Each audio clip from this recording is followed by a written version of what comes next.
News 18 Rajasthan की चुनाव express आज जगमग छोटी दीपावली के पर्व पर यहां खूबसूरत शहर खूबसूरत लोगों के बीच पहुंचे। जोरदार तालियों के साथ सभी का स्वागत करना चाहेंगे। तस्वीरें आपको दिखाते हैं।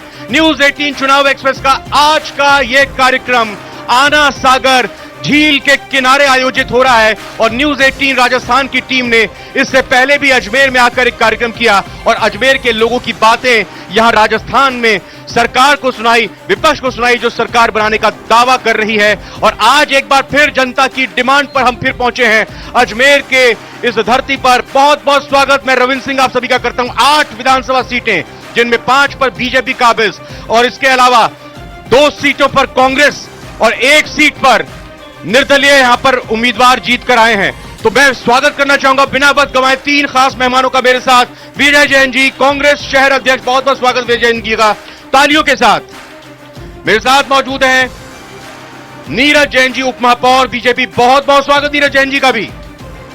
तालियों में गर्माहट नहीं नजर आ रही है, लगता है सर्दी आ गई तो सर्दी लगनी शुरू हो गई अजमेर के भाई लोगों को।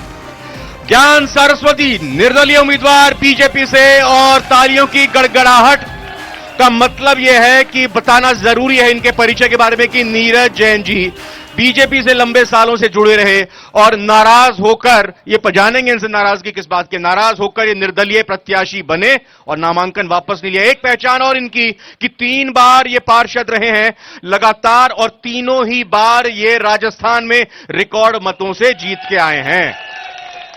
बीजेपी कांग्रेस और निर्दलीय प्रत्याशी की क्या टक्कर रहने वाली है, क्या मामला त्रिकोणीय है और लोकतंत्र का पर्व किस तरह से इस जगमग रोशनी के पर्व के साथ लोग मना रहे हैं, जानने की कोशिश करेंगे। क्योंकि कांग्रेस की सरकार शुरुआत विजय जैन जी आप ही से करता हूं। पटाखे तो बहुत खरीदे होंगे, आतिशबाजी खरीदी होगी, बताइए 3 दिसंबर को जब मतगणना होगी काम आएंगे पटाखे? बिल्कुल, हम तो एक दीपावली तो हमारी कल है और दूसरी दीपावली 3 दिसंबर को होगी जो हम अजमेर की दोनों विधानसभा पे विजयी होंगे और राजस्थान में कांग्रेस की सरकार होने वाली है। बीजेपी तो यह आह्वान करी कि 3 दीपावली बनाएंगे, 22 जनवरी वाली भी आप उसको भूल रहे हैं क्या? अजी देखा, दीपावली वो सबकी है। रामचंद्र जी की बात करें तो रामचंद्र जी सबके हैं, कोई बीजेपी के नहीं है। आज अगर वहां दीपावली बन रही है तो हम उसमें हम भी खुश हैं, हम आज अलग थोड़ी है उस चीज से। अगर कोई मंदिर के नाम पे या धर्म के नाम पे राजनीति कर रहा है तो उसकी गलती है। राजनीति करे अपने काम के बारे में, राजनीति करे अपने विकास के बारे में। धर्म तो सबका है, हम धर्म में कम है, हम किससे कम है धर्म में? कोई हमसे बात करे धार्मिक, धर्म से कम नहीं है कांग्रेस भी और वो भी तैयार है 3 दिवाली मनाने के लिए। अगर बीजेपी तैयार है 3 दिवाली के लिए। पहले बहुत शुभ दीपावली आपको। आपको भी बहुत बहुत शुभ दीपावली और आपके चैनल के माध्यम से सुनने वाले और देखने वाले सभी दर्शकों को भी न्यूज 18 और पूरे परिवार को बहुत बहुत शुभ दीपावली। और सही में हम 3 दिवाली मनाएंगे, कल भी मनाएंगे, 3 तारीख को भी मनाएंगे और 22 जनवरी को जब भगवान श्री राम अयोध्या में रामलला के मंदिर में विराजेंगे उस दिन भी मनाएंगे। कांग्रेस यही तो कह रही है कि आप धर्म के नाम पर राजनीति करते हैं और चुनाव में इसी का फायदा उठाने की कोशिश करते, ध्रुवीकरण की कोशिश करते हैं। देखिए, धर्म से राजनीति दूर नहीं और राजनीति बिना धर्म के हो नहीं सकती। अधर्म का नाश करने के लिए, धर्म की विजय की पताका को लहराने के लिए भारतीय जनता पार्टी हमेशा कहती रही है कि हम भगवान राम का मंदिर बनाएंगे और 500 साल के इंतजार के बाद 22 जनवरी को वो मंदिर वहां बनने जा रहा है। जिस कांग्रेस सरकार ने 20-20 वकील लगा करके उस मंदिर को रोकने का प्रयास किया, उनके सारे प्रयास निष्फल हुए और भगवान रामलला सही में अयोध्या पहुंचने वाले हैं और इस दिवाली के दिन से लेकर 22 जनवरी तक ये भव्य दिवाली मनाई जाएगी। 22 जनवरी को लेकर जो बीजेपी इतनी मुखर दिखाई दे रही है, क्या लग रहा है, क्या वोटर पर इसका असर पड़ेगा राजस्थान चुनाव में? देखिए मेरे भाई नीरज जैन जी से मैं पूछता हूं कि राम मंदिर के पट किसने खोले थे? क्या भारतीय जनता पार्टी ने खोले थे? राम मंदिर के पट खोले थे हमारे राजीव गांधी जी ने।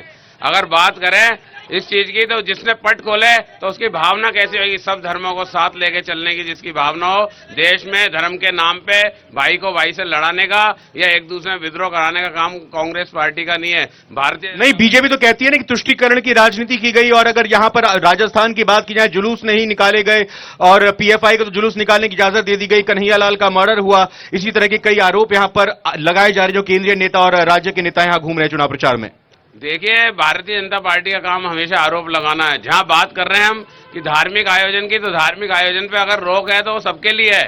ऐसा नहीं है कि इसके जुलूस निकल रहा है उसके नहीं निकल रहा। पीएफआई का निकलना जुलूस यही तो कहा जा रहा है। नहीं, बिल्कुल है, गलत बोल रहे हैं। हर चीज के लिए जो है सरकार बिल्कुल सजग रही है और सरकार ने राजस्थान में कोई दंगा नहीं हो उसके लिए पूरी कोशिश करते हुए और राजस्थान में शांति बनाए रखी है। शांति का टापू है राजस्थान और बनाए रखा गया है राजस्थान सरकार की तरफ से।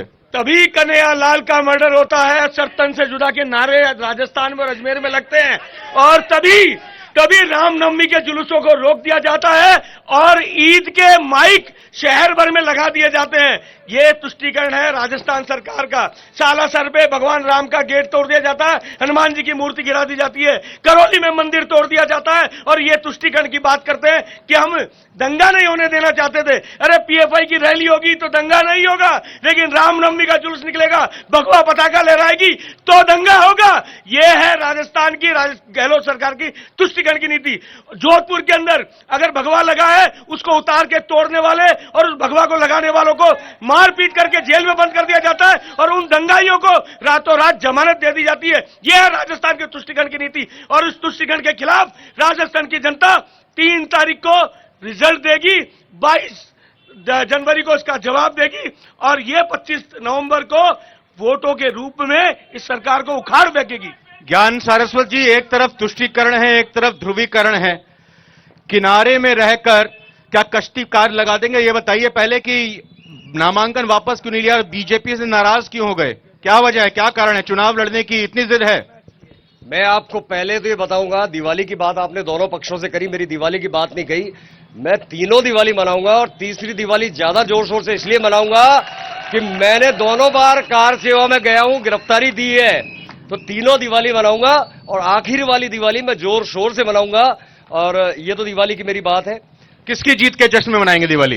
दिवाली मेरे जीत के जश्न में मनाऊंगा। लग रहा है चांस है, लग रहा है ना।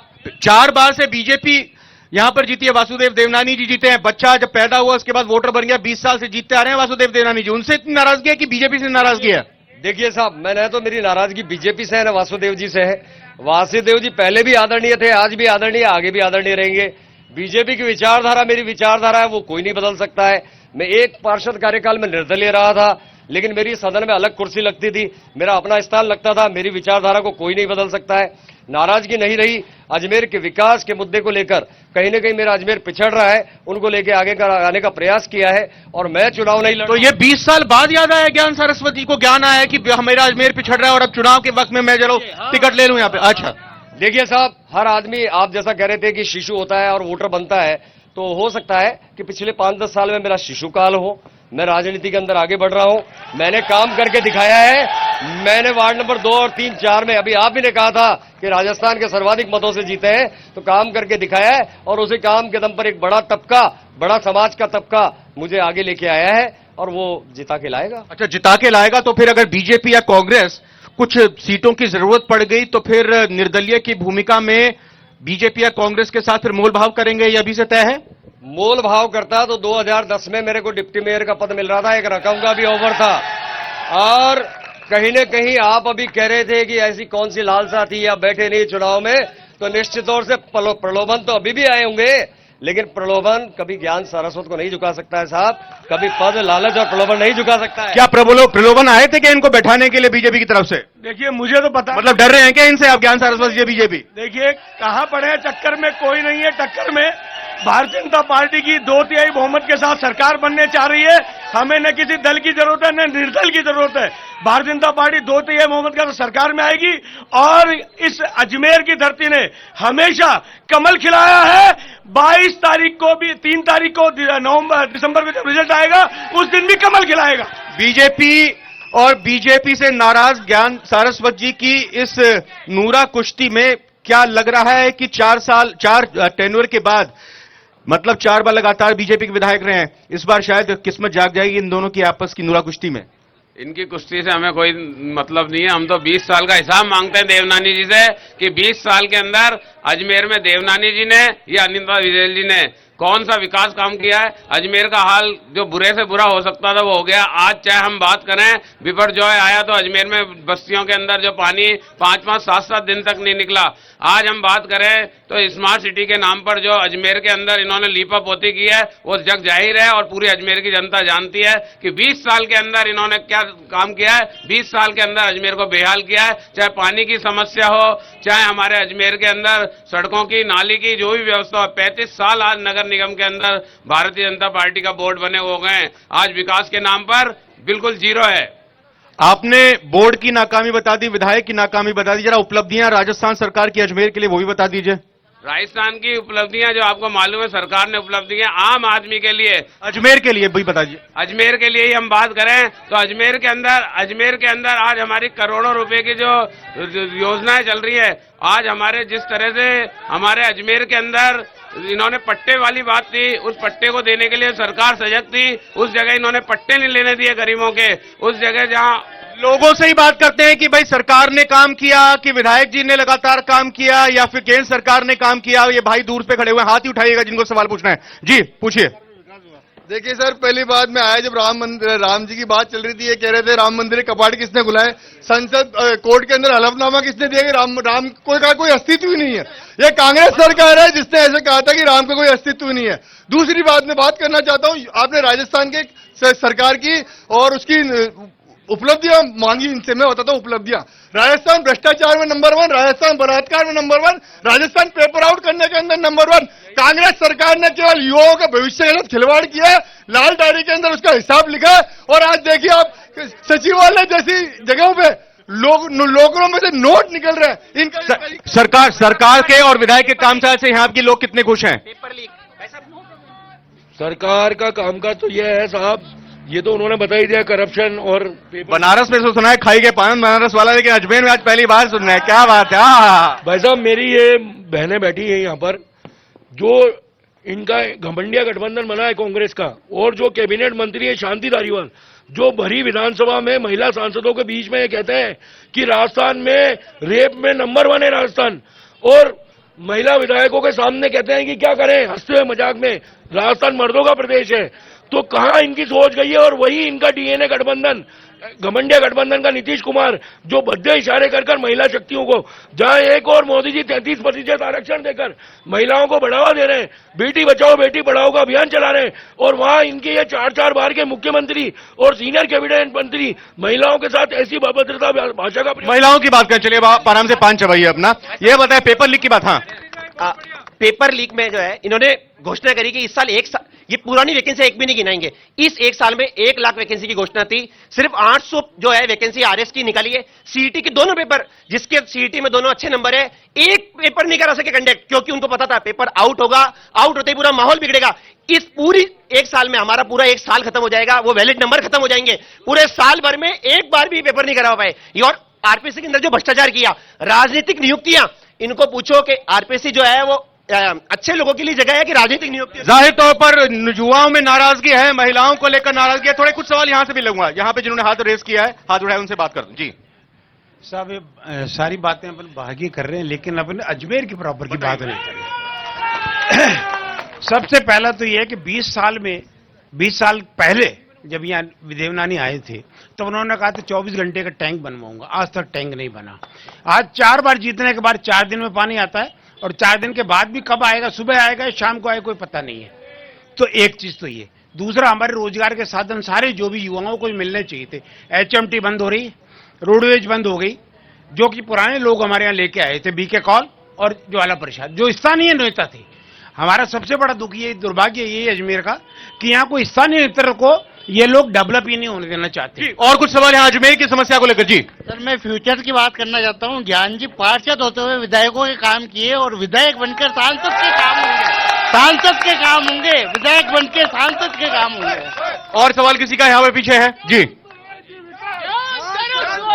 सर, आज बीजेपी वाले हमारे विधायक मोदी जी के नाम पे वोट मांगते हैं। अरे 4 बार एमएलए रहे हो, खुद के नाम पे तो वोट मांगो। आपने क्या किया ये बताओ जनता को। मोदी जी ऐसा है, मोदी जी वैसे, सनातन है, सनातन हो, खुद के नाम पे वोट मांगो ना। 4 बार 20 साल से हो, खुद का चेहरा दिखाओ। बिल्कुल, खुद के नाम पे वोट मांगो, काम के नाम पे वोट मांगो। 96 घंटे में पानी आता है। और बात सड़कों की करें, उसकी क्या स्थिति है। स्मार्ट सिटी की बात यहां पर कही गई, उसकी बात भी उठ रही है। पेपर लीक की बात यहां पर कांग्रेस से भी पूछूंगा, लेकिन पहले आप भी जवाब दे दीजिए। मुझे लगता है 5 साल पहले जाएंगे तो 48 घंटे में पानी अजमेर में आता था।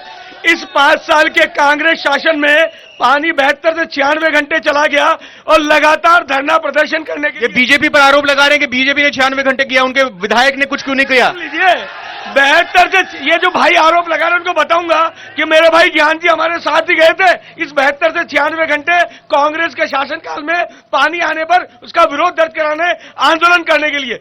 एक बात, दूसरी बात ये कह रहे हैं कि अजमेर का विकास नहीं हुआ। मेरे भाई हरि सिंह जी यहाँ कह रहे थे कि विकास नहीं हुआ। मैं पूछना चाहता हूं कि आज से 15 साल पहले इस जगह बैठ सकते थे क्या? या कीचड़ हुआ करता था, या कौरवपत नहीं हुआ करता था, या आना सागर साफ नहीं हुआ करता था। और शहर में स्मार्ट सिटी जो लेकर के आए वो मोदी जी लेकर आए, भाजपा की सरकार लेके आई। ये जो 7 वंडर्स बनाया था, तो फिर एनजीटी ने इस पर क्यों रोक लगा दी? इसका सबसे ज्यादा विरोध अगर किया, क्योंकि ये राजस्थान की जो कांग्रेस सरकार है, देखिए मोदी जी स्मार्ट सिटी का पैसा देते हैं, हृदय का पैसा देते हैं, जल जीवन मिशन में पैसा देते हैं, हेरिटेज में पैसा देते हैं, लेकिन नोडल एजेंसी राजस्थान सरकार ने हमारी योजनाएं जो स्मार्ट सिटी, पैसा आता है सरकार से, लेकिन कांग्रेस उसका इस्तेमाल नहीं करती है। देखिए, भ्रष्टाचार करते हैं। पानी की बात पे पहले मैं जवाब दे दूं। पानी के लिए देवनानी जी ने बिल्कुल प्रयास नहीं किया। अजमेर के जो हिस्से का पानी था, वो अजमेर के हिस्से का पानी भीलवाड़ा गया, जयपुर गया, सवाई माधोपुर गया, टोंक गया, सब जगह गया। अजमेर के साथ कुटाराघात हुआ। हमारे प्रतिनिधि क्या कर रहे थे? बात कर रहे हैं भ्रष्टाचार की, तो आना सागर का मूल स्वरूप खराब कर दिया इन्होंने। आज आना सागर और 1050 करोड़ रुपए को जो अजमेर के विकास के लिए लगना था, अजमेर की मूलभूत सुविधा में लगना था, उस 1050 करोड़ को पानी में बहा दिया। वो उन युवा का भी आपने सवाल सुना होगा कि 1 लाख वैकेंसी का वादा किया था। अब आप मेरे को ये मत बताइएगा कि उन्होंने 15 लाख हर व्यक्ति के बैंक अकाउंट में आने की बात कही थी। अगर राजस्थान सरकार ने 1 लाख वैकेंसी युवाओं को देने की बात की थी, आरपीएससी भ्रष्टाचार मुक्त करने की बात कही थी, तो आरपीएससी का मुख्यालय अजमेर में है। आखिर 1 लाख वैकेंसी क्यों नहीं भरी गई? ये पेपर लीक के 19 प्रकरण क्यों सामने आ गए? अब हरियाणा गुजरात मत गिनाइएगा मेरे को। आप पहले बात करें कि इनसे पूछें, आप सूचना के अधिकार में मांगे। 1,65,000 नौकरियां मिल चुकी है राजस्थान में युवाओं को। इस साल चुनावी साल की 1,65,000 मिल चुके हैं, जबकि पहले भाजपा की सरकार थी तो 1,30,000 नौकरियां मिली थी। 35,000 नौकरियां ज्यादा दे चुकी है कांग्रेस। ज्ञान सरस्वती जी, आपसे मैं एक जवाब लूंगा। ये बताइए कि आपके स्थानीय मुद्दे रहने वाले हैं, पानी की तो बात रखिएगा, या फिर आप राजस्थान के मुद्दों की बात करेंगे? लोगों के बीच में जा रहे हैं। मैं स्थानीय ही बात करूंगा। आप पानी का विषय कह रहे थे, बिल्कुल नीरज जी सही कह रहे हैं। 1.5 साल के अंदर मैंने 17 ज्ञापन प्रदर्शन किए। एक जनहित याचिका, अजमेर में मात्र एक मैं ऐसा व्यक्ति हूं जिसने जनहित याचिका जलदाय विभाग पे दायर की थी, लेकिन दोषी दोनों हैं। एक कह रहे हैं कि साहब जयपुर गया, एक कह रहे हैं वो गया, एक कह रहे हैं कि हमारा पानी की हम व्यवस्था नहीं। साहब अभी भी SR 7 टैंक है नसीराबाद रोड पर, वहां तक अजमेर के लिए पर्याप्त पानी आ रहा है। जब SR 7 से 8 में आने में क्या दिक्कत हो रही है? स्थानीय हमारा स्रोत भाईसागर था, वहां लाइन पुराने से समय से लाइन बिछी हुई थी, क्यों उसको रिचार्ज नहीं किया गया? अगर विधायक जी नहीं कर रहे तो सरकार कांग्रेस की थी, एक आदेश ही तो करना था। अच्छा ये बताएं, बीजेपी से अंदर खाने संघ से कुछ सपोर्ट मिल रहा है आपको? मेरी विचारधारा है, मैं सपोर्ट की तो आपको कैसे कहूंगा। बीजेपी संघ तो हमारा राजनीतिक है ही नहीं। लोगों के पास आता हूं कुछ लास्ट राउंड के लिए कुछ सवाल। जी हाँ, जल्दी। नहीं सर, आपका सवाल हो चुका है तो दोबारा नहीं सर, बार नहीं प्लीज। मैं एक आम मतदाता के रूप में बात करना चाहता हूं। देखिए, सभी नेता आते हैं और सभी बात करते हैं कि पानी लाएंगे, विकास करेंगे, ये करेंगे। कथनी और करनी में बहुत अंतर होता है। एकमात्र अजमेर का एक ऐसा नेता है जो 1 वार्ड से पार्षद होते हुए भी 10 वार्डों को अकेला संभालता है, जिसका नाम है ज्ञानचंद। सवाल जी मैम आपका सवाल आप बताइए।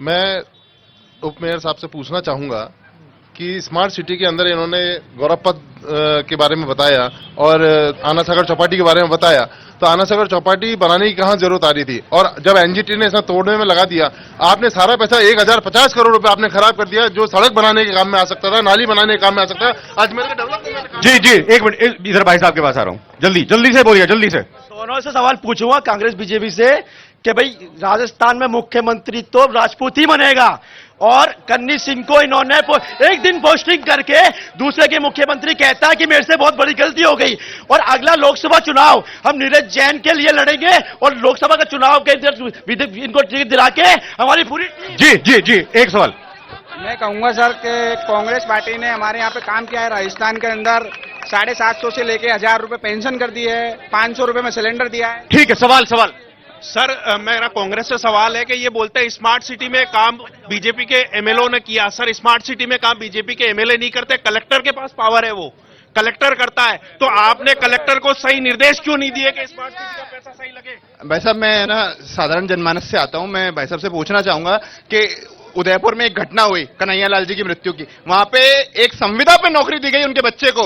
अभी थोड़े समय पहले एक जयपुर में मृत्यु हुई, 50 लाख रुपए एक दिन के अंदर दी गई। ऐसी तुष्टीकरण की राजनीति क्यों हो रही है राजस्थान? बिल्कुल, मैं लास्ट राउंड पे यहाँ पे आते हुए आपसे जानना चाहूंगा सबसे पहले कि कांग्रेस प्रत्याशी को अजमेर के लोग वोट क्यों करें, यही सवाल आप दोनों से भी लास्ट में। बात कर ली हमने 20 साल की, 20 साल देख लिया हमने, और अजमेर के अंदर जो हाल रहा है, आप देखें कि पहले हमारे जब यहाँ 2009 में हमारे माननीय सचिन पायलट साहब यहाँ से सांसद थे, विकास की झड़ी लगा दी। रेल आज पुष्कर जो आजादी के बाद से रेलवे लाइन नहीं थी, रेलवे लाइन पुष्कर डाली, सेंट्रल यूनिवर्सिटी बनाए, एयरपोर्ट लाए, वर्ल्ड क्लास जो उन्होंने रेलवे स्टेशन बनाया, उनकी उपलब्धियां लाइन से गिन सकते हैं हम। और जो विधायक ने काम किया, सांसद ने काम किया, सरकार ने काम किया, आपको क्यों वोट देगी बीजेपी को?